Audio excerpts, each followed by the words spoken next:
El mundo asirio es un estado, un imperio con una pésima fama. Hay una tendencia a considerar a los asirios como una gente cruel, una gente terrible, y desde luego la iconografía, las imágenes de los palacios de los reyes asirios, con estas figuras de empalados, no parecen desmentir esta idea, como tampoco los textos terriblemente explícitos. Ashurnasirpal II escribía así sobre los seguidores de uno de sus enemigos derrotados: erigí un pilar a las puertas de su ciudad, de la ciudad vencida, y desollé a todos los genjes que habían levantado contra mí. Cubrí el pilar con sus pieles, a otros los emparedé en su interior, a otros los empalé en estacas sobre el pilar, y a otros los dispuse empalados sobre estacas en torno al pilar. A otros muchos los desollé, con sus pieles cubrí las murallas, y a los jefes y funcionarios reales que se habían rebelado los desmembré. Ciertamente con este comienzo pues parece razonable pensar que efectivamente los asirios no fueran gente especialmente atractiva o amable. Pero nadie en el mundo antiguo lo era. Otro de los sanbenitos que se carga a los asirios es el de las deportaciones, como en esta imagen en la que vemos vencidos, deportados con sus pocas pertenencias y sus animales de carga, abandonando su ciudad destruida para ser reasentados en otros lugares. Pero lo cierto es que las deportaciones en el mundo antiguo no las llevaron a cabo solo los asirios, también los egipcios, y junto a los castigos a súbditos sublevados o enemigos vencidos, tenían otros objetivos: repoblar otras regiones, reclutar soldados. Es cierto, solamente en los anales del reino neoasirio se han contabilizado en 250 años más de 157 casos de deportaciones que suman, según estos anales, más de 1.200.000 personas. La más masiva, por ejemplo, la llevó a cabo Sennacherib, quien trasladó a 280.000 babilonios a Siria para acabar con la resistencia de la ciudad. En la parte de abajo se aprecia la caja torácica ya abierta después del proceso de desollamiento. Es cierto que por estas razones y por otras se ha caracterizado al asirio como un estado poco atractivo. En primer lugar, ya en el siglo XIX se hablaba de la inferioridad del arte asirio, muy mal arte, obras groseras, obras mezquinas, serviles, un arte pesado y agarrotado, se decía de él. Se añadía a eso la supuestamente inherente brutalidad y crueldad del Estado asirio, y finalmente hay también una asiriofobia bíblica, dado que efectivamente sabemos que los reyes asirios, en su proceso de expansión territorial, en el que llegaron a conquistar toda la costa de lo que era Canaán y luego serían los reinos de Judá y de Israel, deportaron sucesivamente en época de Tiglat-Pileser, en época de Salmanasar, poblaciones enteras judías a la zona de la Gesira, en el norte de lo que ahora es Irak, o incluso al Elam y a la zona del Irán. Y es por ello que, como dice la Biblia, el libro segundo de los Reyes, en tiempos de Pekah, rey de Israel, vino Tiglat-Pileser y tomó la Galilea, a cuyos habitantes deportó a Siria. Lógicamente, es comprensible que los judíos tuvieran cierta manía en sus textos bíblicos a los asirios y profetizaran: y destruirá Yahvé a Asur y hará de Nínive un campo de devastación, árido como el desierto. Como consecuencia, sobre todo en las académicos y sabios del siglo XIX, principios del XX, por ejemplo en España, pues había una verdadera asiriofobia, como este catalán Casades en 1906 dio una conferencia en la que realmente decía: parece planear la maldición del Dios de Abraham sobre los desechos de la sanguinaria Asiria, cumpliéndose aún la condena que decretó el Altísimo en hora solemne y que durará por los siglos de los siglos. Frente a esta tesis o esta manía anti-asiria, lo cierto es que pues unos tienen fama y otros cardan la lana.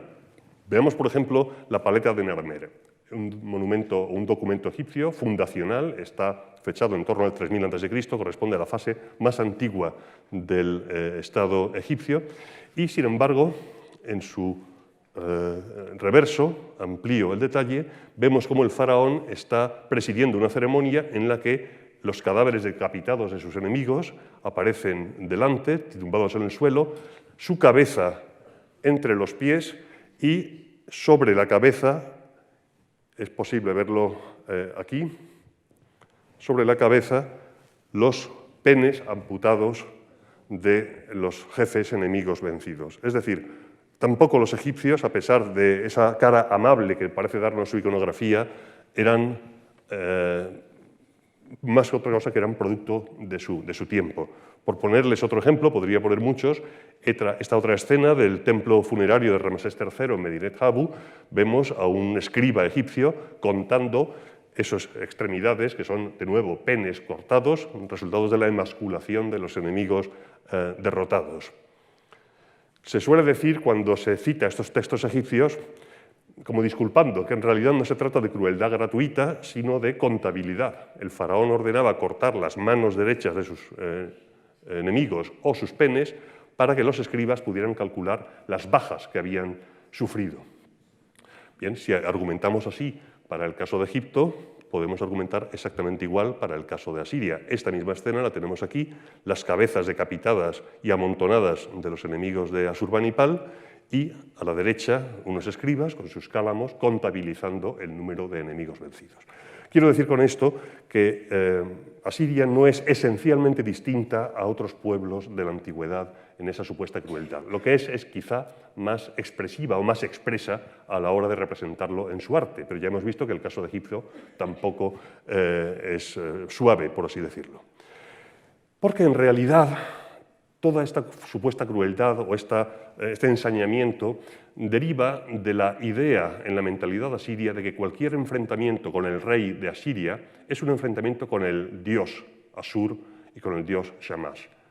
Rendí homenaje al poder de los grandes dioses y ensalcé para la posteridad las heroicas hazañas de Asur, tallando una estela con mi figura como rey. Los asirios publicitaron sus actos de crueldad de manera muy explícita, pero eso formaba parte de un contexto ideológico muy definido que justificaba estas acciones crueles como un castigo a la deslealtad de los súbditos rebeldes.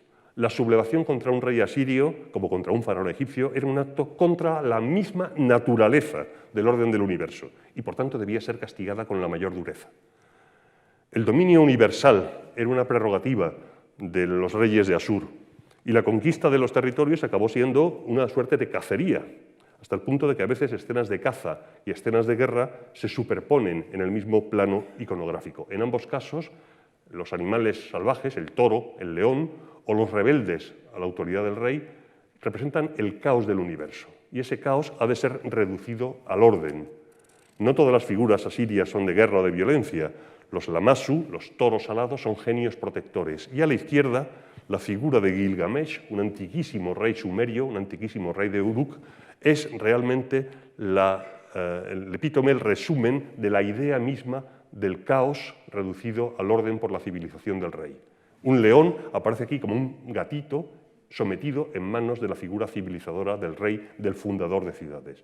El rey asirio, en último extremo, es un Gilgamesh, es un garante del orden del cosmos a través de la civilización. Quien se enfrente a ello, sea un león, sea un toro, sea un rebelde elamita, se expone al más severo de los castigos. Y este cuadro, no voy a entretenerme mucho en él, pero es muy expresivo. Una serie de reyes asirios, desde el reino antiguo, el reino medio y sobre todo el reino nuevo, que es el que nos interesa hoy, Asurbanipal es el último de los grandes reyes asirios, con las distintas justificaciones para la guerra que aparecen en los textos. ¿Y qué justificaciones dan esos textos?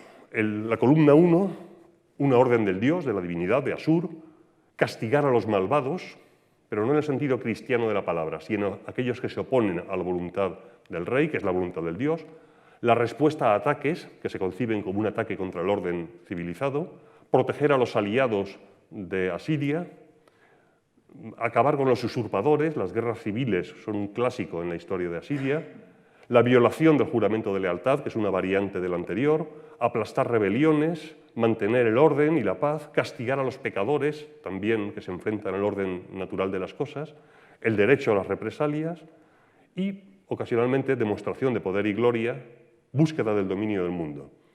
Siempre en los textos asirios hay una justa causa, una causa justa para la guerra, para la conquista. Todas estas causas están sancionadas por el orden divino y forman un todo coherente con una cosmovisión en la cual Asur, el dios, entrega al rey de Asiria el derecho a gobernar el mundo, a ser el rey del mundo, y éste tiene que ejecutar la voluntad divina. Por tanto, la guerra es en último extremo un acto religioso que solamente el rey puede emprender, y una consecuencia de ello es que estos textos históricos, donde se justifica la guerra de una manera u otra, en realidad, aunque son informativos y nos hablan de las campañas, son, en último extremo, textos teológicos. A veces se repiten y a veces incluso se habla de campañas de historicidad dudosa, porque la clave no es tanto que la campaña fuera de 2 meses o de 2 años, sino que el rey va a vencer por designio divino y va a controlar al rebelde que se ha enfrentado a los dioses a través de él. Fíjense cómo en los últimos reyes de la historia de Asiria, que son los que nos van a ocupar hoy o los que nos ocupan hoy, Sargón, Senaquerib, Asaradón y su hijo Asurbanipal, prácticamente todos los motivos que están en la lista aparecen insertos. En el caso de Asurbanipal solamente falta el 11, la demostración de poder y gloria, que sí había manifestado su padre, pero todos los demás, en último extremo, se reducen a una misma idea. Lo dice muy bien Asurbanipal en uno de sus textos. Huaite, uno de mis enemigos, había arrojado el yugo de mi soberanía que el dios Asur le había impuesto y, por tanto, se merecía cualquier cosa que le pasara. Bien, pues dicho todo esto, lo siguiente que tenemos que hablar es de las fases del Estado asirio en el tiempo y en el espacio. He cogido un manual cualquiera y he visto cómo se refleja el mundo del Próximo Oriente en estos mapas. Esto es un verdadero lío y es absolutamente desconcertante y además es incierto. En un intento de insertar todos los estados que se han sucedido a lo largo de 2000 años, pues se mezcla Sumer con Babilonia, con Akkad con Asiria, con Mitanni con Urartu, cuando en realidad muchos de estos estados no fueron nunca contemporáneos. Estos mapas son un verdadero lío y verdaderamente falsean la realidad en su intento de simplificar. Pero lo mismo ocurre con estos otros mapas que intentan mostrar una visión lineal de la evolución del mundo asirio. Un estado, el reino antiguo, un pequeño núcleo en el norte de Mesopotamia, en lo que ahora es Irak, entre el 1800 y el 1600, y una gradual expansión. La historia de Asiria no es así, es bastante más compleja. Vamos a intentar descifrarla muy rápidamente con este cuadro que espero que sea ilustrativo. El Estado asirio tiene varias etapas y hiatos o interrupciones en los cuales el territorio asirio estuvo dominado por otras potencias, como en el caso de Mitanni, en torno al 1500 a.C., y se suele hablar, para simplificar, de 3 periodos: el reino antiguo, el reino medio y el que nos interesa hoy, que es el de Asurbanipal, que es el reino neoasirio o el imperio nuevo asirio entre el siglo IX y el 612 a.C.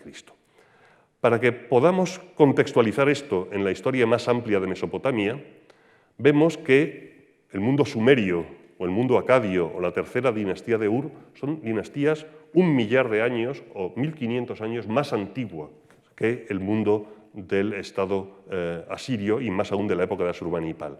La historia de Mesopotamia es enormemente larga y durante casi 1000 años no existió un reino asirio digno de tal nombre. Por eso, aunque había habitantes en la zona del norte de Irak actual, donde luego surgiría el reino asirio, no lo he incluido aquí.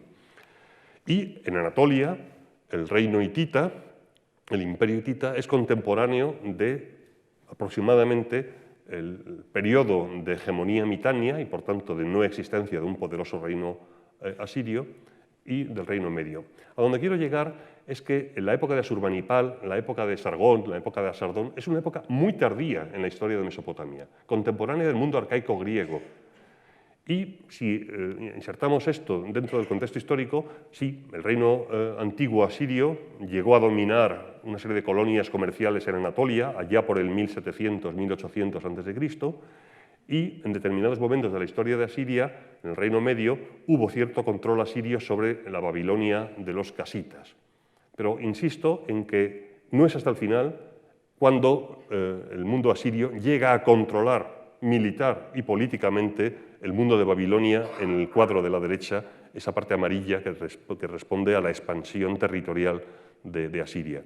Y por el otro extremo del Próximo Oriente, eso es lo que estamos estudiando, tenemos el mundo egipcio. Y de nuevo vemos como el reino de Asurbanipal y los reyes asirios de los grandes relieves y de los grandes palacios corresponde a una fase muy tardía de la historia de Egipto. Fíjense que el reino nuevo, la época de Hatshepsut, de Akenatón, de Ramsés II, del que hablaron el otro día, corresponde con fases muy antiguas de la historia del reino asirio. El imperio asirio, el de Asaradón y el de Asurbanipal, que entra en conflicto con Egipto, entra en conflicto con un Egipto ya retardatario, un Egipto en decadencia, el Egipto de una dinastía, la 25, que es de faraones etíopes, de faraones nubios, mejor que etíopes, nubios, negros, Taharka, Pille. Y por tanto, el Egipto con que se enfrenta Asurbanipal no tiene nada que ver con el Egipto de Ramsés II. Lo que ustedes vieron el otro día es el cruce entre el imperio nuevo de Ramsés II y el imperio hitita de ahí arriba. Lo que estamos nosotros viendo es mucho más tardío en el tiempo, ya en la Edad del Hierro, en el primer milenio antes de Cristo. Hubo una Asiria mucho más antigua, sí, y una Asiria muy distinta. En el reino antiguo, que hemos visto, Asiria es un estado relativamente pacífico que comercia con Anatolia a través de un emporio comercial asirio, Kanesh, Kultepe, actual, en mitad de Anatolia, un comercio de tejidos, un comercio de lanas. No hay un control militar. Es una Asiria distinta de la que vamos a ver hoy, muy distinta de Asurbanipal. Y en el Reino Medio, en la época de Ramsés II, o en la época de los hititas, de Hattusilis III, pues aquí lo tienen. Hatti es una potencia de segundo orden, hasta el punto de que en un momento dado el rey asirio, Adnad-Nirari I, le envía una carta al rey hitita, a Mursil III, más o menos en 1260, más o menos en época de Ramsés II, para que se hagan una idea. Y esto es lo que le contesta el rey hitita poniéndole al rey asirio en su sitio. ¿Así que te has convertido en gran rey? ¿Me escribes diciendo que eres un gran rey? Pero ¿por qué me hablas de hermandad? ¿Por qué razón yo te llamaría hermano? Los que no están en términos familiares entre sí se llaman hermanos. ¿Por qué tendría entonces yo que llamarte hermano? ¿Acaso hemos nacido de la misma madre? Si mi abuelo y mi padre no llamaron hermano al rey de Asiria, tú no deberías seguir escribiéndome sobrevenir, ni de gran rey, me desagrada. Es decir, el desprecio que el gran rey hitita o el faraón egipcio puede manifestar sobre un rey menor es evidente. Esto no va a pasar con el imperio asirio del que nos interesamos hoy, el del siglo IX, del siglo VII a.C., que llega efectivamente en época de Salmanasar III a conquistar buena parte de lo que había sido un imperio hitita ya desaparecido, un imperio mitanio ya desaparecido y toda una serie de principados en lo que ahora es Siria que anteriormente habían sido poderosos, Ugarit, etc., en época de Ramsés y que ahora ya no lo eran. Sobre este imperio o este reino de Salmanasar, en época de Asurbanipal, el territorio crecería mucho más hasta incluir buena parte del Valle del Nilo, de Egipto, incluso parte de lo que es el Elam, es decir, la zona oriental de Mesopotamia, entrando ya en lo que ahora es territorio de Irán. El problema es que este enorme imperio, muy distinto a lo que había sido el débil reino asirio del Reino Medio o los comerciantes del Reino Antiguo, tiene una gran debilidad estratégica, porque al contrario que Egipto, que tiene todas sus fronteras defendidas por desierto o por el mar, Asiria está en medio de todos los grandes estados y todas las tribus agresivas del Próximo Oriente. Por el sur, los árabes nómadas, por el este, los elamitas y los medos, por el norte, el reino de Urartu, por Anatolia, los cimerios, por el sur, los egipcios, que siempre incordian. Y eso hace que el estado asirio del Reino Nuevo se vea abocado a una carrera en la que si se para, cae. Es como andar en bicicleta y pararse. No le queda más remedio que seguir conquistando. Y eso, a la larga, será su perdición. Bien, este es el contexto. Lo fundamental que hay que entender es que un rey asirio tiene una sede de su poder, y esa sede es su capital. Pero la construcción de un palacio o de un complejo palaciego es mucho más que un edificio de residencia. Es una parte de ejercitar la función de la realeza. El palacio que tenemos aquí de Asurbanipal en Nínive es uno más de una serie de complejos palaciales que aunaban defensa, ostentación y prestigio, edificación de arsenales para la fabricación de armas, el factor religioso con templos, archivos, administración y almacenes. Por eso, cada uno de los grandes reyes asirios erigió enormes palacios.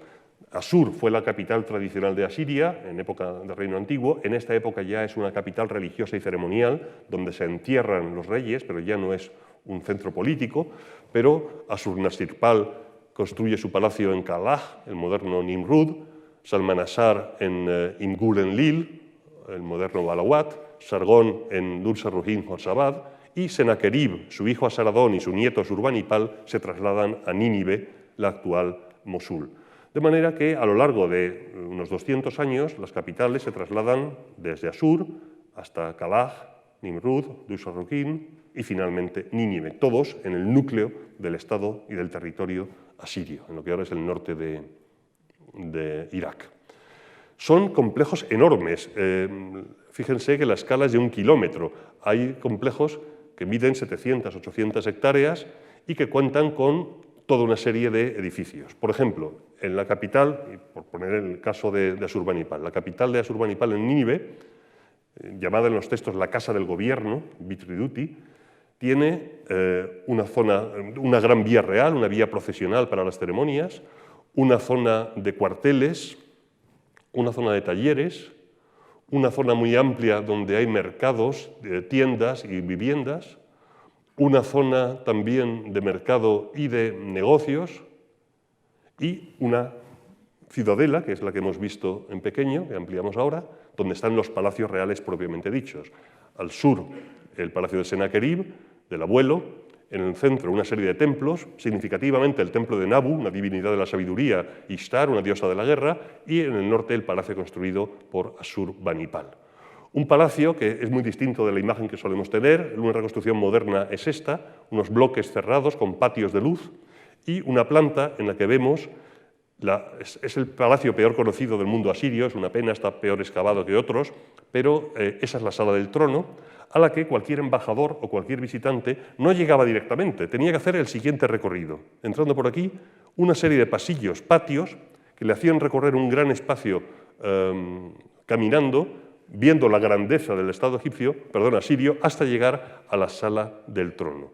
Son esta sala y esta otra y estas otras las que están decoradas con estos relieves que todos conocen, con escenas de cacería en verde o con escenas de guerra, asedio en rojo, que estaban diseñados como un programa teológico diseñado para exaltar el poder del dios, el poder del rey y humillar a sus enemigos, incluyendo a los embajadores que entraran por esa puerta.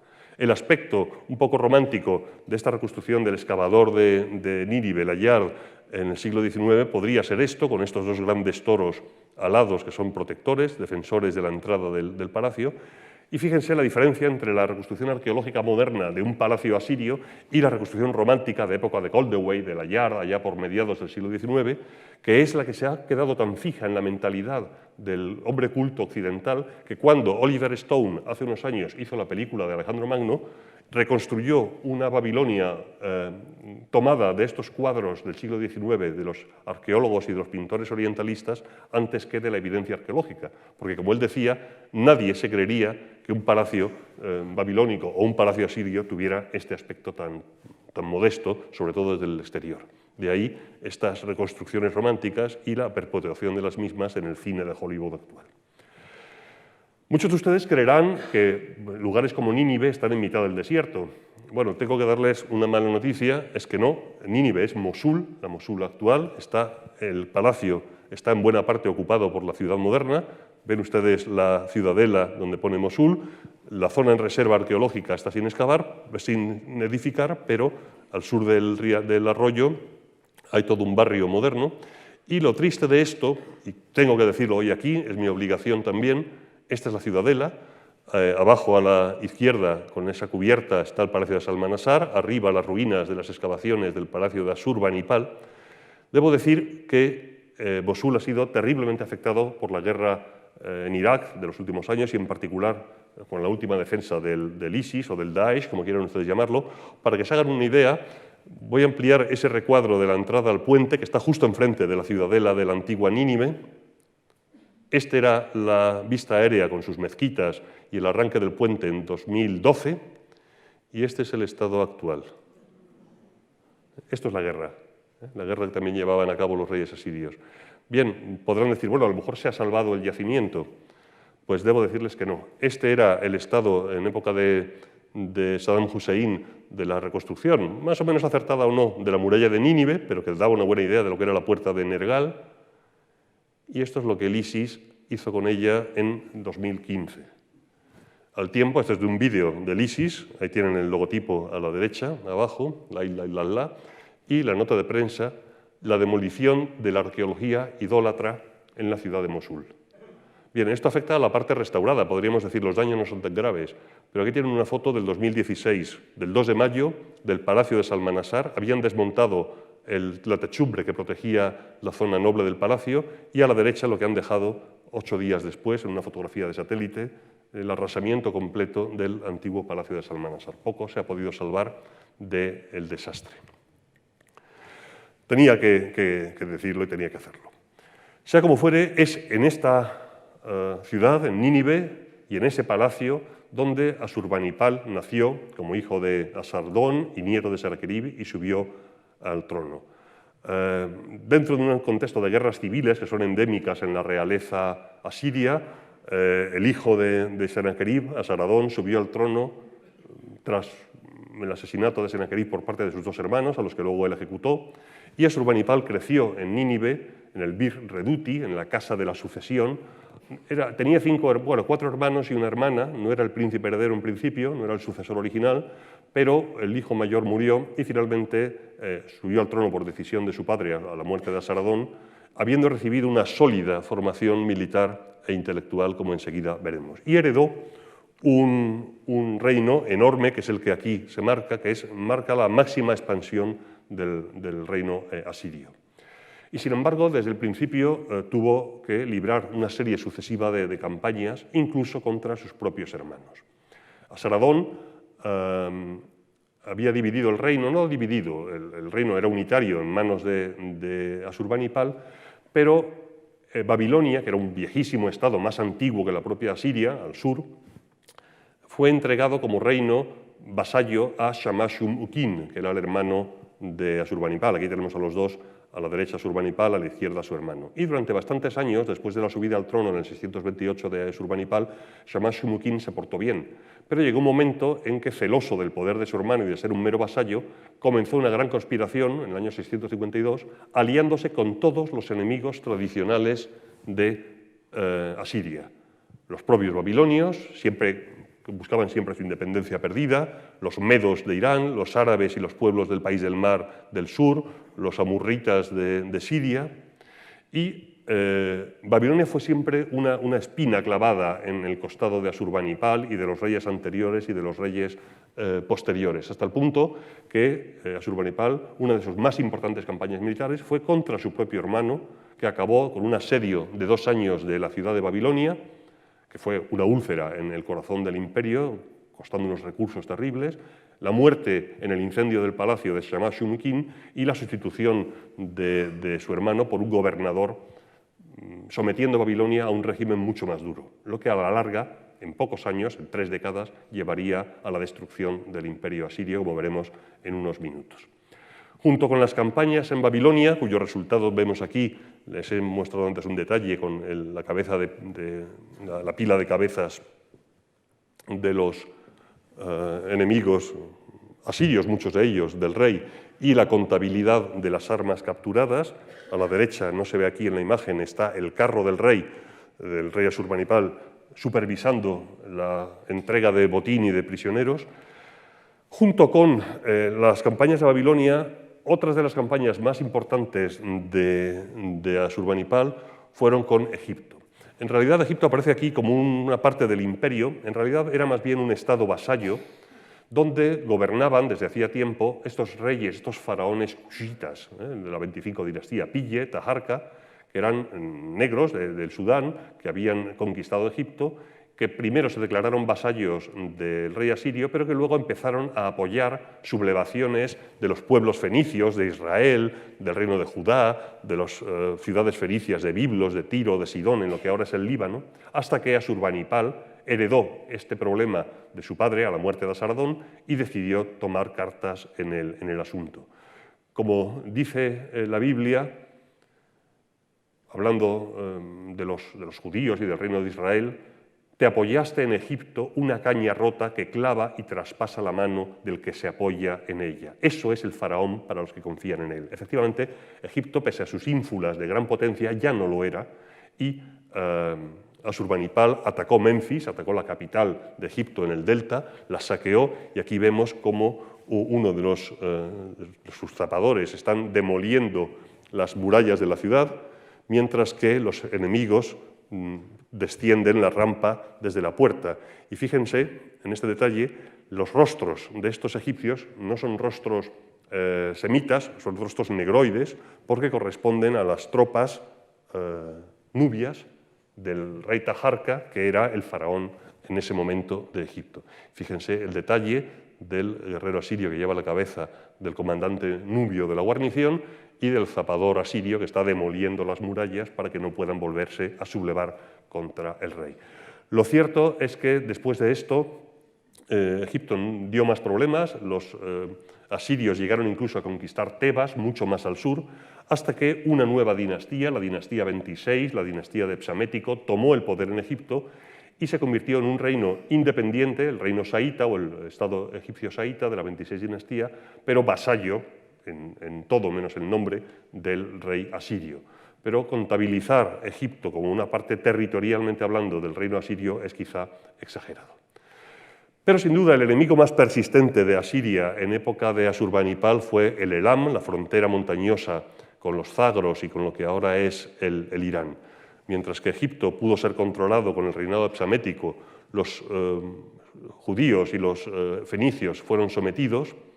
En Elam hubo una serie de campañas muy duras que me dan la oportunidad de enseñarles algo sobre la forma en que los asirios representaban estas escenas que hemos visto que son históricas y teológicas.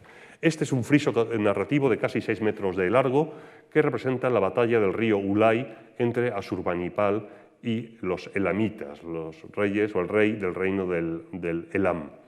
Y el panel está lleno de cientos y cientos de figuras que tienen una perspectiva espacial de izquierda a derecha, la batalla se desarrolla de izquierda a derecha y luego de derecha a izquierda, y también una perspectiva espacial de arriba a abajo, es decir, los distintos registros marcan distintas zonas de los acontecimientos y del campo de batalla.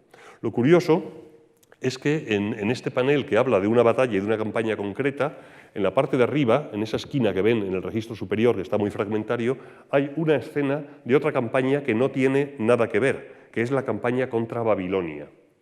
¿Por qué hace esto el artesano, el artista, bajo las órdenes del rey asirio?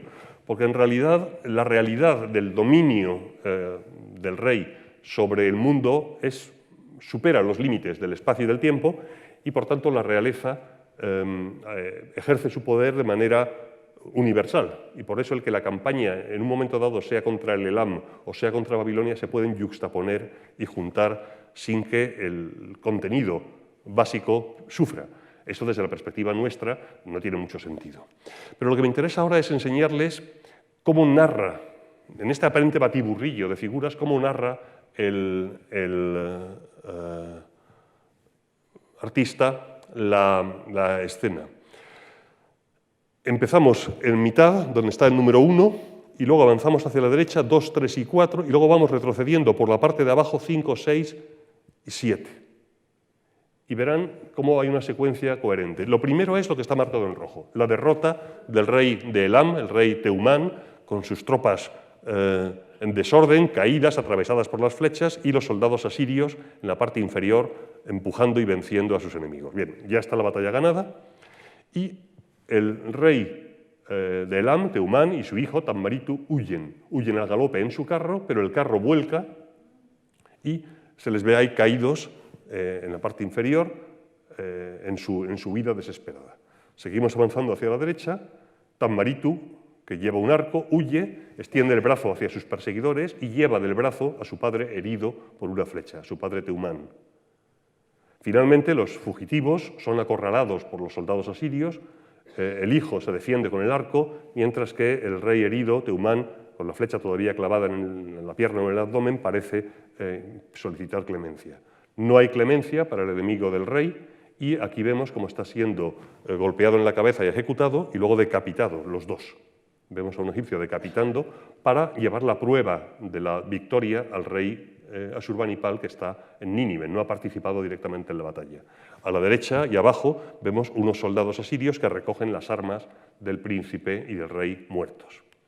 Y ahora el sentido se invierte. Ahora, en el registro de abajo, las figuras empiezan a avanzar en dirección hacia la izquierda.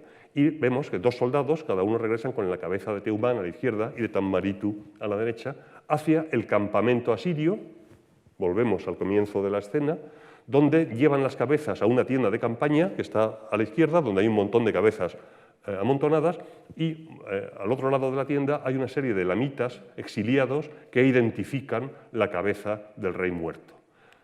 Como consecuencia de lo cual, los mensajeros llevan la cabeza al rey en Nínive, donde acabará, ya lo veremos, en el jardín real. Y aquí vemos un mensajero, un oficial del ejército, que lleva la cabeza de Teumán a enseñársela al rey para demostrarle la victoria. Mientras tanto, la victoria tiene otras ramas. Uno de los familiares de Teumán, consuegro, Urtak, suplica en la derrota a un soldado asirio que le degüelle. Bien, podemos creerlo o podemos no creerlo, el texto lo explica así. Y otro de los oficiales elamitas, Ituni, está a punto de ser decapitado. Ven a la izquierda el asirio que le sujeta por la cabeza, le va a decapitar. Y lo que me interesa es que vean cómo en señal de culpa y reconocimiento de la derrota, el elamita está rompiendo con una espada su propio arco. Es esta escena de aquí, quizá no se vea bien, aunque creo que las fotos son espléndidas, pero tienen el arco y está cortando. Estos son iconos. Les decía antes que es irrelevante que sea Elam o que sea Babilonia o que sea Egipto. En otros relieves de otras campañas aparece exactamente la misma escena. Esta es igual, se ve quizá mejor el arco y cómo el vencido rompe su arco al tiempo que reconoce su derrota y su culpa y por tanto acepta la muerte que le va a venir. Hombre, he dicho antes que los asirios no eran tan crueles como se ha dicho, al menos no en comparación con otros pueblos. Bueno, quizá he sido un poco blando con ellos, porque los asirios podían ir más allá. Aquí tenemos esa escena que les decía que no pertenece a esta campaña, sino al asedio de Babilonia y que sin embargo está en el mismo panel. ¿Se acuerdan? Que les he dicho hace un minuto que estaba arriba a la izquierda. Aquí tenemos a unas personas que están arrodilladas, van a ser, dicen los textos, desollados vivos, pero antes los asirios les obligan sobre unos molinos, que esto es lo que son, unos molinos de piedra, con sus manos de moler, a triturar y reducir a polvo los huesos de sus padres. Es decir, están aniquilando sus ancestros y están aniquilando su descendencia. Esto es profundamente simbólico, no es crueldad gratuita. El que se enfrenta al rey queda aniquilado. Él, sus ancestros y sus descendientes. Se borra su existencia. Pero era exactamente lo mismo que hacía el faraón Narmer con los enemigos que había decapitado y cuyos penes había cortado, simbolizando con ello su incapacidad de generar descendencia. La línea de sangre que es decisiva en cualquier mente antigua. Bien, pues aquí tenemos el fémur y el húmero del padre de este pobre hombre, está siendo triturado por él mismo antes de ser desollado vivo. Y la consecuencia final, esto es de otro panel distinto al que acabamos de ver, pero el resultado final de todo esto es que el legítimo rey de Elam, Ummanigash, es presentado a sus súbditos elamitas, porque la guerra había comenzado porque Teumán había usurpado el trono. Este Ummanigash, que era aliado de Asiria y que era el verdadero rey, el legítimo rey, tuvo que huir a Asiria, pidió la ayuda del rey y el Asurbanipal le ayuda, derrota a Teumán y repone a Ummanigash en el trono. Lógicamente es un vasallo fiel en el futuro. Y aquí le tenemos de la manita de un asirio, claramente es Asiria la que le pone en el trono, más expreso no puede ser, y los elamitas se arrodillan ante el rey títere, que va a ser un rey títere de Asiria. Y dentro de este repaso de algunas de las campañas que son muy significativas de Asurbanipal, vamos a ver una última campaña que es no la librada contra una antigua gran potencia como Egipto o una potencia creciente o naciente como el Elam o a su propio hermano en Babilonia, sino en las fronteras del desierto. Aquí los asirios luchan contra un enemigo nómada, totalmente distinto, no tienen ejércitos regulares, y aquí vemos con una precisión etnográfica tremenda cómo los asirios, que están a la derecha, persiguen a estos nómadas que van montados en dromedarios, Fíjense cómo van los dos en el dromedario, uno de ellos vuelve para disparar, otro herido está a punto de caer, y en el mismo friso, ya ha caído, el que estaba cayendo, es como un cómic, ha caído, el otro grupo, vamos, el otro dromedario sigue al galope huyendo de los asirios que vienen por detrás, hasta que finalmente ellos también son vencidos, caen, están en el momento de caer. Aquí el artista se permite una libertad, sobre todo en el tratamiento de los animales, que es maravillosa, la eficacia, la capacidad de observación de un arte que a mí me parece de un arte de primerísimo nivel. El resultado de esta campaña contra estos nómadas no es la destrucción de una ciudad, sino es la quema de las chozas, de las pobres tiendas de campaña de los beduinos, de estos árabes. Aquí tienen los esqueletos en llamas de las tiendas ardiendo, los cadáveres al pie, y en la parte de arriba uno de ellos colgado boca abajo de su propia tienda de campaña para ser desollado vivo, mientras estos otros están siendo ejecutados o esclavizados. Es lo que ocurre a quien se enfrenta con el rey de Asur. En época de Asurbanipal no todo fueron sublevaciones o campañas. Hemos visto contra Egipto, contra la propia Babilonia, contra el Elam, contra los árabes, pero hay regiones que ya estaban dominadas desde reyes anteriores, Urartu, etcétera, que fueron relativamente pacíficas, Judea, y me voy a entretener solamente en el caso de Chipre, que es un caso muy interesante, porque Chipre forma parte de la esfera política asiria, aunque no está ocupada militarmente. En Kition, en una ciudad del sur de Chipre, se encontró esta estela de Sargón II, ya en el siglo VIII a.C., lo que demuestra el predominio asirio en la región, y Chipre es un recurso estratégico clave, porque Chipre es Kipros, es la isla del cobre, y todas las armas, todos los utensilios de bronce necesitan como materia prima básica el cobre y el estaño. El estaño en parte viene de Anatolia, el cobre viene de Chipre, por tanto es un territorio vasallo por completo de los reyes asirios. En esta inscripción un poco más tardía de la estela de Sargón, es una inscripción del padre de Asurbanipal, Asaradón, dice que ha reunido a los reyes de una serie de sitios, de Judea, el reino de Gaza, el rey de Biblos, Fenicio, y luego cita el rey Aquestor de Idlaion, Filágoras de Gizroi, Kisu de Salamis, Etuandros de Pafos, Eresu de Solos, Damasos de Curios, Admetos de Tamasos y Dioniso de Cuarjadas. Todos estos son los reyes de las distintas capitales en que estaba dividido Chipre en este momento, y varios de ellos tienen nombres griegos, porque efectivamente Chipre en este momento tiene una fuerte población de origen griego, y estamos en el siglo VII a.C., estamos en pleno arcaísmo griego, estamos en la época de Safo, estamos en la época de Arquíloco de Paros, estamos en la época de Tirteo, es decir, de un mundo griego ya reconociblemente precursor del mundo griego clásico. Y sin embargo Chipre, con esta población griega, es vasallo del rey de Hatti, incluso, como se ve en esta figura de terracota de un santuario chipriota, los nobles chipriotas visten a la asiria y se dejan barba a la moda asiria, como es obvio en esta imagen de época de Asurbanipal. Bien, hemos visto cómo son los asirios, cuál es su concepción del universo, que les da derecho a gobernar, quién era Asurbanipal, cuándo vive, cómo era su palacio y su centro de poder, cómo desde ese palacio ejerció su conquista de un imperio, cómo representa, cuál es la imagen del poder en los palacios asirios, en los centros de poder. Los estudios recientes demuestran que las paredes tienen una disposición de los temas muy cuidadosa según los salones y según las estancias, de escenas de campañas militares y de represión, a otras más íntimas, pasando por otras de motivos estrictamente religiosos, con el árbol de la vida. Las escenas más crueles, las más duras, están situadas donde pudieran amilanar a los visitantes y a los embajadores extranjeros. La ostentación de crueldad era una expresión de realpolitik.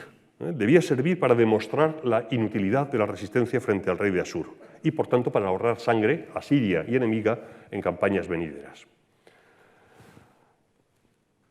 ¿Cuáles son los elementos críticos de la imaginería? En primer lugar, la imagen del rey en un carro. La importancia del carro hablaremos de ella en unos minutos. Un carro que puede ser ceremonial, como en este caso, con un parasol, presenciando la entrega de cautivos babilonios, o un carro de guerra, o un carro de caza. Da lo mismo. Si debajo de ese carro, en lugar de un león, estuviera una elamita, el concepto iconográfico sería el mismo: victoria y poder del rey sobre las fuerzas caóticas de la naturaleza salvaje, de los nómadas árabes, de los díscolos elamitas, o del toro o del león. En segundo lugar, las escenas de caza. Pero de nuevo, el león, los felinos, son la imagen por excelencia de la fuerza, de la violencia, que si es dominada por el rey significa que el rey es poderosísimo, pero al tiempo es de la imagen de la violencia o de la fuerza desatada y no civilizada. Es el caos que el rey lleva al orden. Aquí vemos, con una visión etnográfica maravillosa, cómo el sirviente que está protegido en una jaula levanta la jaula para que salga el felino, que va a ser cazado por el rey de una manera muy estereotipada, pero lo que interesa aquí es demostrar una idea, más que una escena de caza real. No podemos entretenernos en los detalles, que son absolutamente maravillosos, y espero que estén disfrutando de las imágenes como yo lo hago, pero aquí se ve muy bien. El rey, rígido y erático, somete a la naturaleza desatada en la figura de este león, a la que agarra casi como si fuera un gatito. Un eunuco, un miembro de la corte, castrado, lo cual garantiza que no va a dar problemas en el futuro generando sucesores, es uno de sus siervos más fieles. Lo veremos también enseguida. La maravilla con que los artistas asirios captan la naturaleza es apabullante. No pueden permitirse alegrías con la figura del rey, que es rígido y erático, es la imagen del poder. En cambio, sí se pueden permitir una observación terriblemente aguda de lo que ocurre cuando se daña la espina dorsal o los pulmones de una fiera, como en el famoso relieve de la leona herida, dañada la espina dorsal, o este otro león que vomita sangre herido en los pulmones. Esta es la imagen que la pintura orientalista del siglo XIX, es la época de Alma Tadema en Inglaterra, de Gérôme en Francia. Bueno, pues Arthur Bridgman convierte esta cacería, que es casi teológica, en un espectáculo de gladiadores, en la imagen del siglo XIX de este tipo de cacerías. No tiene nada que ver con esta imagen. Porque finalmente el rey, ante los cuerpos de los leones muertos, liba, realiza una ofrenda a los dioses, a Asur y a Istar. Junto con las escenas de guerra que hemos visto, las escenas del rey en su carro o las escenas de caza, que son parte de un complejo ideograma teológico, hay otras escenas que plantean algunos problemas mayores. La principal es esta escena, que es la primera representación que se conoce del banquete reclinado. El rey, Asurbanipal, está reclinado sobre un lecho delante de una mesa auxiliar, contiene viandas. Delante de él, sentada, está una de sus reinas y una serie de eunucos y de siervos con espantamoscas le dan aire en medio de un jardín amenizado por música a la izquierda, pero sus armas, su arco, está situado a la derecha. La Biblia recoge ya, en esta época del siglo VIII, la aparición del banquete reclinado, y se arrellanan en sus lechos y comen corderos del rebaño y becerros sacados del establo, los que vocean al son del arpa, inventándose como David instrumentos musicales que beben el vino en copas. Parece que el profeta Amos ha visto una escena de este tipo. El banquete reclinado entre las aristocracias y la realeza se está extendiendo por todo el Próximo Oriente. Fíjense en la imagen de la lira y la del arco del rey sobre una mesa. Nunca se olvida el toque militar. Pero lo que me interesa ahora es lo que les decía hace un momento. Chipre está bajo control asirio, pero hay muchos griegos en Salamina, por ejemplo, viviendo, y muy poco después, en torno al 600, aparece en Corinto el primer motivo, es decir, 20 años después de la muerte de Asurbanipal, el motivo del banquete reclinado. En estas escenas de la cátedra de Euritos, con el lecho, o esta otra escena también contemporánea, donde, fíjense, en la parte de arriba, en la pared, está la lira, el instrumento musical, y el casco, no sé si lo verán porque ha decidido amotinarse el puntero, pero ahí hay un casco de tipo calcídico y de tipo jonio y una lira, un instrumento musical. Son elementos que han llevado a Denzer en su tesis doctoral a considerar que hay una fuerte influencia próximo oriental y en particular asiria, quizá a través del contexto chipriota, en la aparición del motivo del simposio del banquete reclinado en el mundo griego. Cierto es que en el mundo griego el banquete reclinado tiene una serie de connotaciones totalmente distintas de las del caso de Asurbanipal. Porque, y volviendo a Asurbanipal, hay un pequeño detalle que no les he mencionado hasta ahora. Fíjense en esa cosa que hay ahí colgada de un árbol, que les amplío y le doy la vuelta. Es la cabeza decapitada colgada de Teumán. ¿Se acuerdan? El que el mensajero llevaba desde el campo de batalla en Tiltuba, en el río Ulai, acaba aquí, decorando el jardín donde el rey descansa. Las armas del rey, la cabeza del enemigo vencido, el concepto de poder late incluso en estas escenas de supuesta intimidad. Y finalmente, junto con las escenas de guerra, las de caza, las del rey, un hermano pobre en los libros de arte sobre el arte asirio son la enorme cantidad de esculturas y relieves alusivas a temas religiosos, temas de divinidad, entre los cuales quizá uno de los más significativos es precisamente la escena del árbol de la vida, un viejísimo motivo mesopotámico, con una figura divina alada, quizá el dios Ashur coronándolo, y la figura del rey duplicado delante del árbol de la vida, quizá echando agua en un rito de aspersión, y dos genios alados apotropaicos, protectores, enmarcando la escena, que al replicar la figura del rey ha sido considerado por algunos investigadores como una alusión a la eternidad de la dinastía, a la perduración de padre a hijo y de hijo a nieto. En el reino nuevo asirio, desde Ashurbanipal II, bueno, desde Tiglat-Pileser III hasta Ashurbanipal, hay una inhabitual descendencia de padre a hijo en el caso de los reyes, lo que favorece la estabilidad de la dinastía y, por tanto, la potencia del Estado. Estos elementos, rituales religiosos, los genios protectores, la caza, el rey en su jardín, el rey en su carro, el rey victorioso en la guerra, forman ese todo completo que forma un verdadero programa iconográfico en los palacios, donde no faltan, por otra parte, escenas maravillosas, como esta de la época de Sennacherib, del abuelo de Ashurbanipal, en el que, lo he puesto en dibujo para que se vea mejor, se ve cómo se traslada desde la cantera hasta el río Tigris a una barcaza para ser llevado al palacio uno de estos enormes toros alados, estos lamasu, otros genios protectores, que enmarcaban en una acuarela preciosa de la época de la excavación por la Yar del Palacio de Nínive, que enmarcaban las puertas protegiendo al interior del palacio del caos exterior.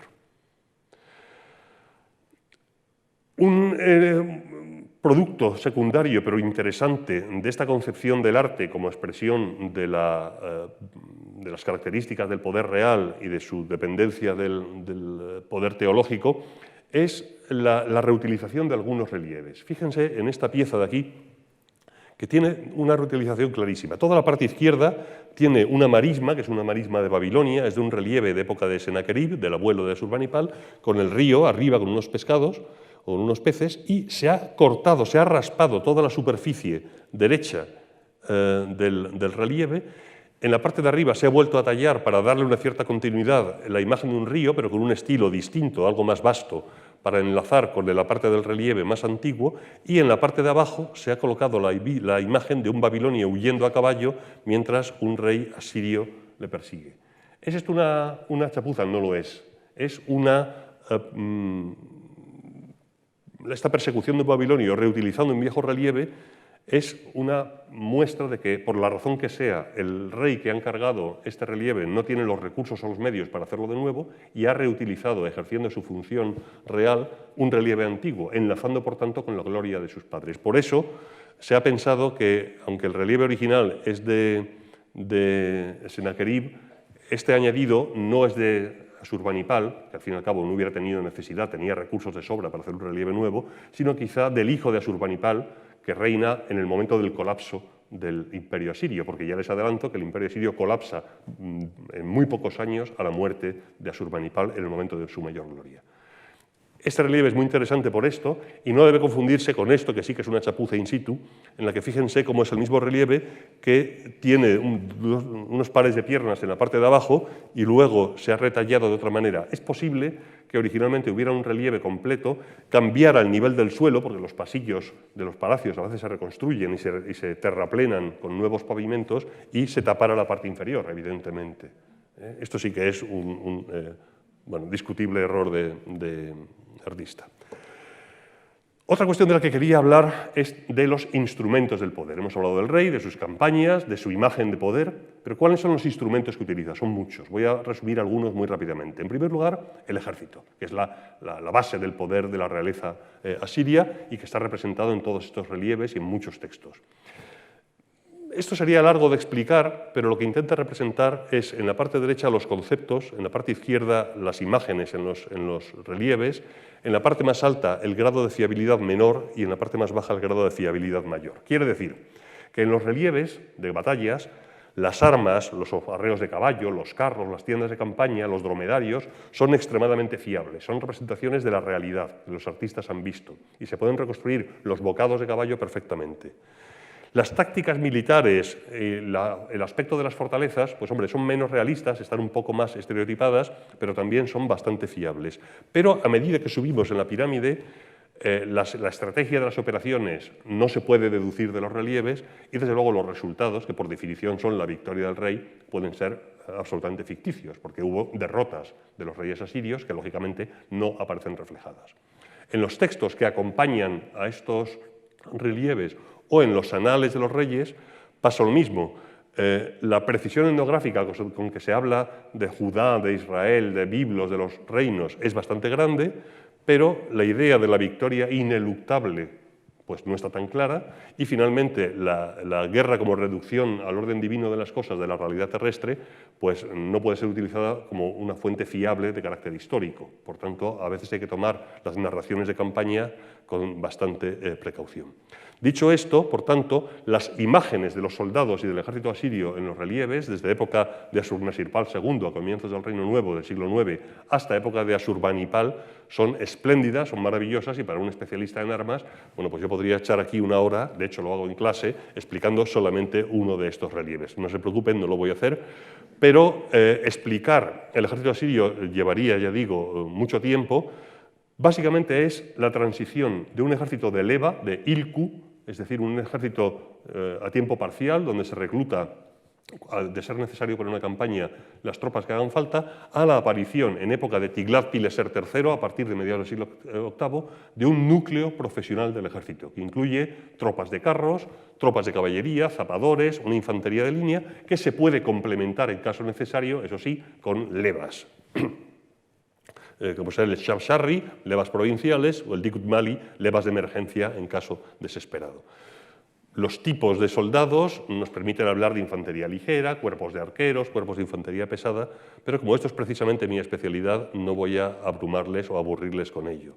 Pero los relieves no solamente nos muestran, junto con los epígrafes, las categorías de tropas y las tácticas, sino la existencia de los arsenales reales, el ejército permanente, casi profesional, que se está creando en el siglo VIII, que nunca había existido antes en Asiria, donde se fabrican y se prueban los arcos y las flechas, como se ve en este relieve, la existencia de tropas especializadas, como estos nadadores que, inflando con su propia boca odres de oveja, los usan como flotadores para cruzar ríos, como tropas anfibias de asalto, para asaltar ciudades a través de los ríos, y se ve esta escena con bastante asiduidad.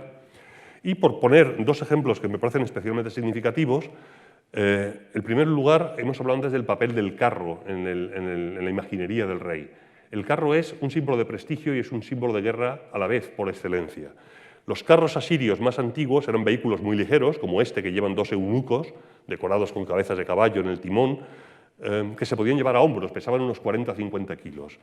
Eran parecidos a los carros egipcios de la misma época de Ramsés II, carros livianos. Sin embargo, la gran novedad de época de Asurbanipal es la aparición de carros verdaderamente monstruosos, con ruedas de 1 metro y pico de diámetro, con hasta 4 personas sobre ellos, armados con corazas de bronce, cascos de hierro. Lógicamente el escalón es muy alto porque el eje de la rueda está a unos 55-60 centímetros del suelo como mínimo, y la imagen de estos carros pesados lanzados al galope contra las filas de los enemigos elamitas o israelíes, pues sería verdaderamente aterradora. Estas son las fuerzas de élite del ejército asirio. Pero lo interesante es que el ejército asirio es el inventor de la caballería. Claro, en estos vehículos que acabamos de ver, para tener 2 combatientes y un portador de escudo, hace falta una auriga y 4 caballos, más todo lo que cuesta fabricar el vehículo.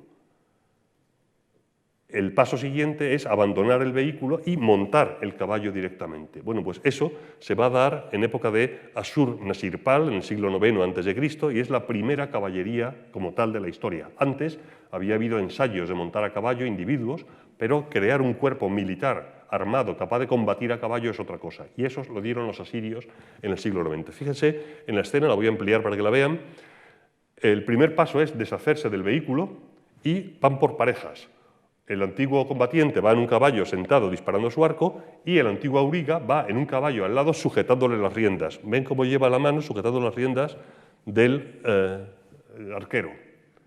Eso es cuando todavía no hay confianza suficiente en las habilidades de monta. El siguiente paso ya va a ser, a partir de Sargón II, y, por supuesto, en época de Ashurbanipal, la existencia de jinetes individuales que son capaces de guiar al caballo con la presión de los muslos y las rodillas sobre el costado, sin estribo, por supuesto, y a la vez disparar el arco, como en esta escena de aquí, o en esta imagen de la caballería marchando por las montañas, cosa que los carros no podían hacer. Y precisamente por eso, en época de Sennacherib, del abuelo de Ashurbanipal, los jinetes aparecen recorriendo unas zonas agrestes que precisamente los carros antes no hubieran podido recorrer. La combinación de carros, caballería y una infantería profesional fue lo que hizo casi invencible al ejército asirio, no invencible, pero muy poderoso en el siglo IX, en el siglo VIII. Junto con estas nuevas armas, la guerra de asedio es la otra gran especialidad del ejército asirio, no solamente el asalto, prendiendo fuego a las puertas, como ven a este combatiente que se protege la cabeza con un escudo levantado, mientras que con la otra mano lleva una antorcha con la que intenta prender fuego a la puerta de madera, mientras otras tropas asaltan con escalas, sino sobre todo con máquinas de asedio, como arietes, lo ven ahí a la derecha, protegido por un mantelete. Fíjense cómo los enemigos han arrojado unas cadenas desde lo alto de la muralla para enganchar la cabeza del ariete y derribarlo y impedir que golpee las paredes, y cómo dos soldados asirios con unos ganchos intentan impedir que la cadena levante y desmonte la máquina de asedio. Posiblemente es a los asirios, en el siglo IX, VIII, a quienes haya que atribuir la invención del ariete. Aquí lo tienen ampliado, perfectamente ven cómo con esos ganchos intentan evitar que la cadena, ven las manos de los defensores, cómo intentan volcar el ariete, cómo intentan evitarlo. Son los inventores de máquinas de asedio elaboradas. No solamente el que acabamos de ver, sino el de abajo a la derecha, un ariete con ruedas. Fíjense además qué interesante cómo los defensores están arrojando antorchas encendidas. Lo ven, como las antorchas desde lo alto de las murallas caen para prender fuego al ariete, y como dentro de la máquina un individuo lleva un cucharón enorme y está echando agua para impedir que se prenda fuego a su máquina de asalto. Es una guerra de asedio ya sumamente elaborada. La reconstrucción sería aproximadamente esta, con el cucharón incluso y las antorchas, para que se hagan una idea del aspecto. Y artefactos verdaderamente sorprendentes, como esta especie de tanqueta ariete, que creeríamos imposible si no la viéramos representada, por ejemplo, en las puertas de Balawat de Salmanasar III, cuya reconstrucción podría ser aproximadamente este cachivache de aquí. Junto con el ejército, una economía potentísima, en la que no vamos a poder entrar hoy, es otra de las bases del poder del rey, del poder de Ashurbanipal, de su padre Asaradón, de su abuelo Sennacherib, de Sargón II, y los relieves también son una fuente maravillosa para este tipo de actividades. Fíjense en estos barcos con cabeza de caballo, son barcos fenicios que salen del puerto de Tiro, que es una ciudad tributaria, parte del Imperio Asirio, vasalla directa del Imperio Asirio. De hecho, las presiones tributarias asirias son las que llevan a los fenicios a embarcarse y llegar hasta Tarteso, llegar hasta la península ibérica buscando estaño y buscando recursos con los que pagar tributo a sus señores asirios. Y fíjense, lo que llevan en los barcos son troncos de madera de cedro. Todavía hoy, en la bandera nacional del Líbano, es el árbol del cedro. El cedro es un árbol maravilloso, tiene propiedades insecticidas, pero además son árboles rectos, muy útiles para fabricar las grandes vigas necesarias para techar los grandes edificios palaciales, tanto del Egipto faraónico como de los reyes asirios. No voy a entrar en las cabezas de estos hipoi, de estos caballos, de estos navíos con cabeza de caballo, porque pueden estar en el origen de la leyenda del caballo de Troya. Pero eso es una historia que les dejo para otra ocasión si llegara a surgir. Y, por supuesto, junto con el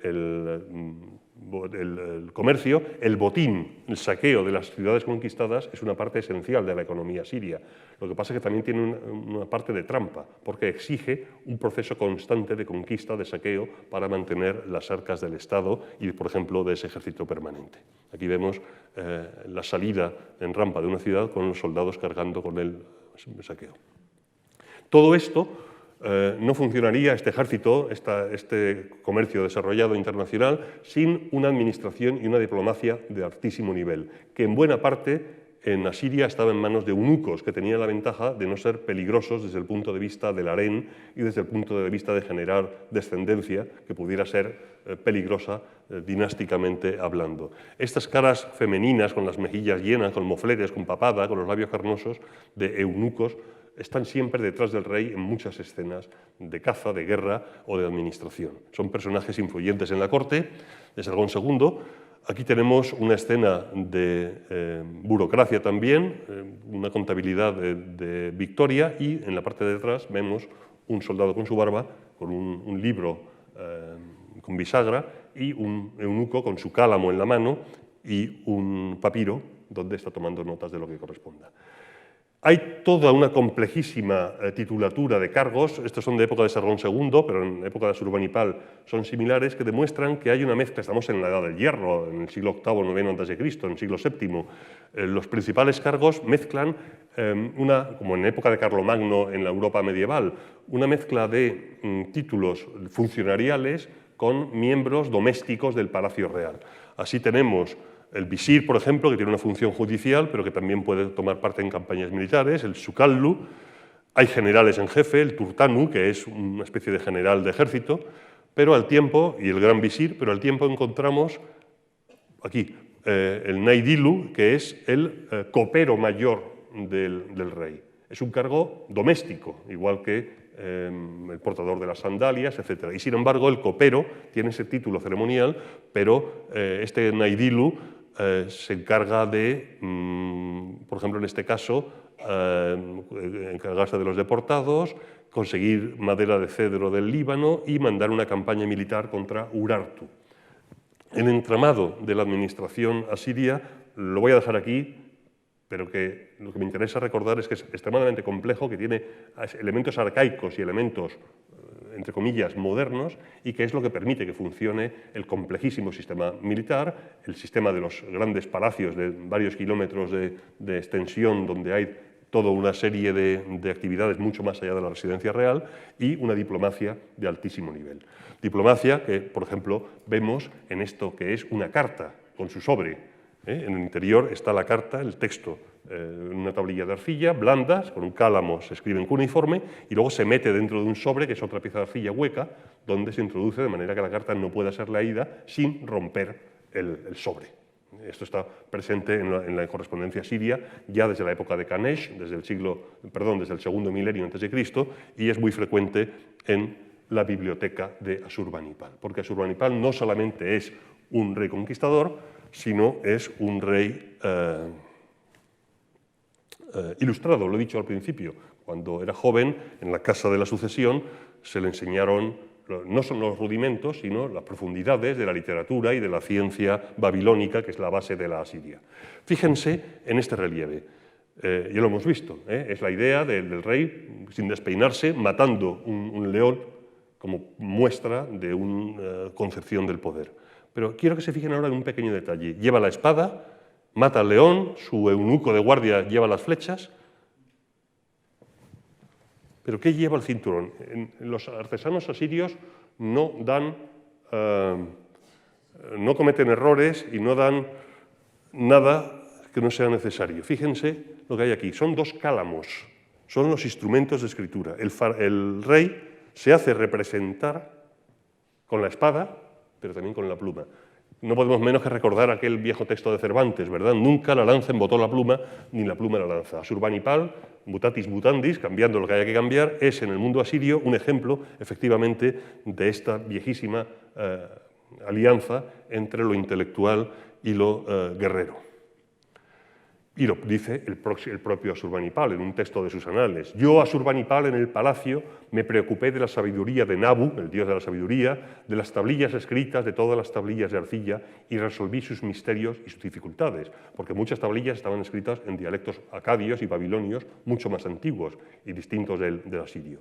Bueno, pues Asurbanipal construyó en su palacio una biblioteca de más de 30.000 volúmenes, parte de los cuales están hoy en el Museo Británico, fueron excavados por el asistente de Layard, Hasmut Rassam, que tiene una biografía interesantísima, que había sido un diplomático al servicio de los británicos, era un asirio cristiano del norte de Irak, asistente de Layard, luego fue a Londres, acabó en Etiopía salvándole las castañas del fuego a la monarquía británica, o al menos intentándolo, y fue el descubridor de esta gran biblioteca, en la cual están las copias más completas conocidas del Enuma Elis, del poema babilónico de la creación, la historia del diluvio, en la epopeya de Gilgamesh, es decir, hay textos literarios, hay textos mágicos, hay textos médicos, hay diplomacia, hay cartas, hay, por supuesto, una enorme cantidad de documentación administrativa, incluso, como en este caso, en el Prisma Rassam, así llamado por él, los anales de Asurbanipal, una relación en sus 1000 y pico líneas de todas sus campañas. Hay varias copias sucesivas. Bueno, pues ya estamos terminando mi conferencia de hoy, porque al poco de morir Asurbanipal, en el apogeo de su poder, algo pasó.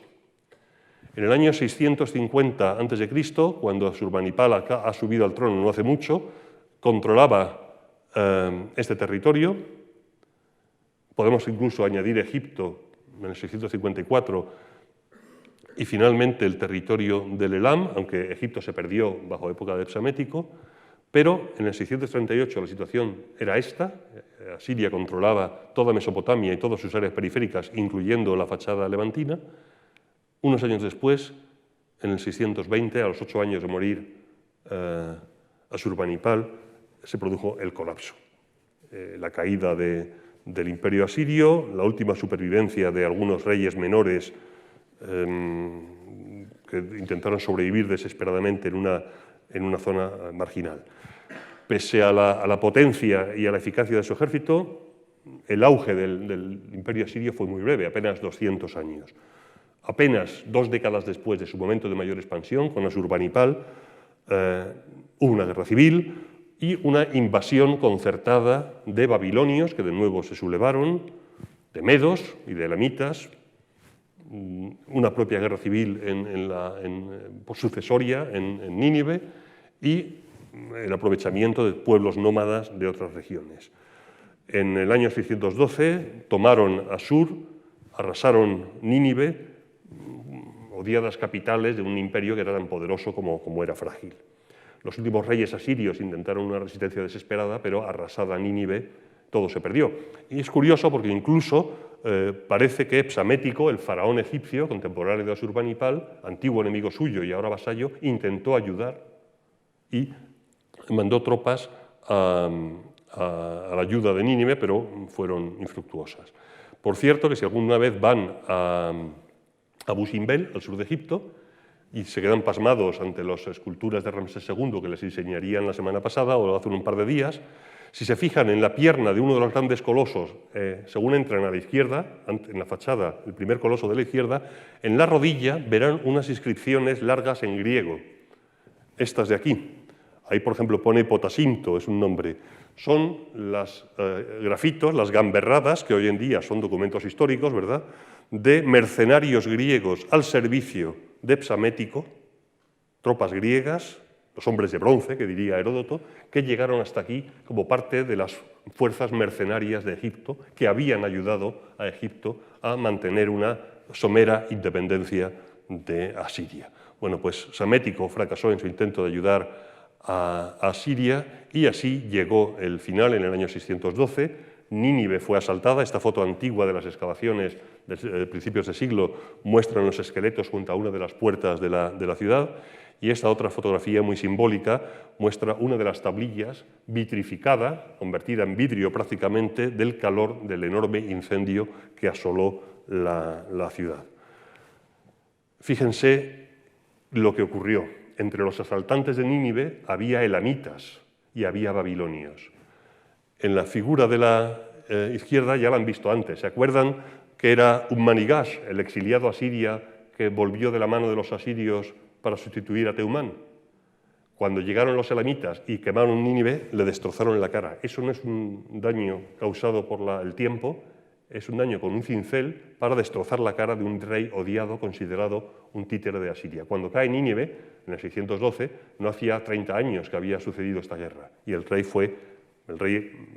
percibido por los elamitas, ahora conquistadores como extranjeros, fue borrado.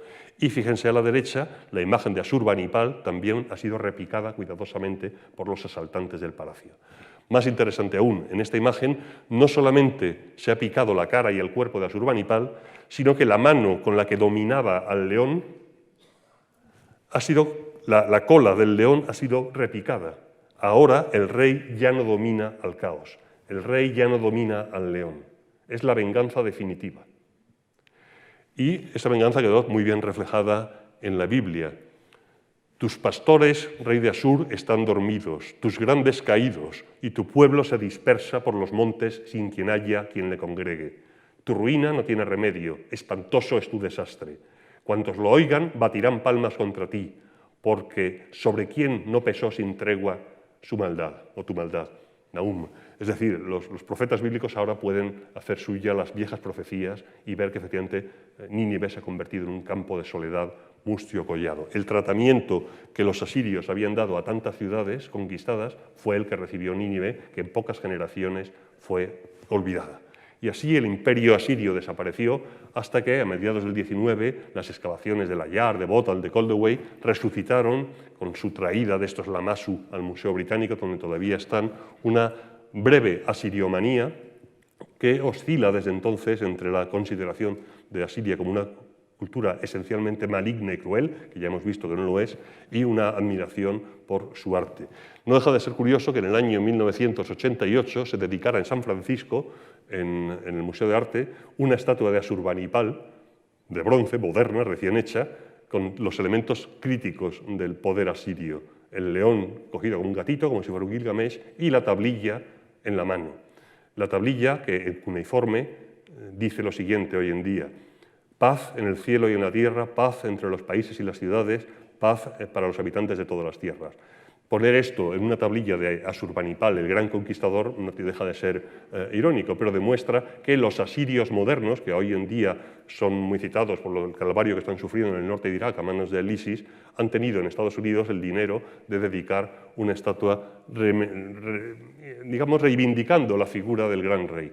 Lo cual me resulta un poco extraño, porque como estamos ahora mismo llegando a una época iconoclasta de nuevo, en la que Fray Junípero Serra es convertido en un asesino y la estatua de Colón está siendo desmontada del Parque de Los Ángeles, pues no me extrañaría que ahora los iraníes o descendientes de los elamitas protesten, digan que Asurbanipal era un genocida y exijan el desmonte de la estatua de San Francisco, no lo sé.